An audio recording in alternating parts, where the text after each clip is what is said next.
না না, যাওয়ার সময় নিয়ে যাবো। এই যে কিশোরদা ভিতরে বসে আছে দেখতে পাচ্ছেন, আর এই বড় ডেক,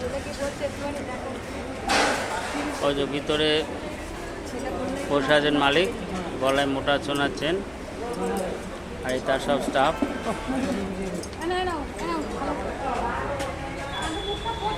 গরম মোটামুটি ভিড় ছিল এতক্ষণ, আর একটু ফাঁকা হয়ে গেছে। আসছে সব ব্যাংকের স্টাফ ফাফ, চাকরিজীবী প্রচুর লোক আসছে, গাড়ি করে আসছে, খাচ্ছে। ঠিক আছে, মোটামুটি রিজনেবল প্রাইস।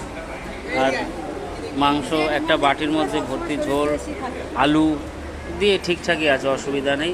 আর তলায় সবসময় মাংস গরম হচ্ছে, আর গরম গরম মাংস পরিবেশন করছে। আর সঙ্গে এখানে পাঁপড় আছে, এক্সট্রা নিতে পারে কেউ যদি চায়। ভুবনেশ্বরে আগামী দিনে এলে একবার এখানে টেস্ট করে যেতে পারেন, ভালোই লাগবে।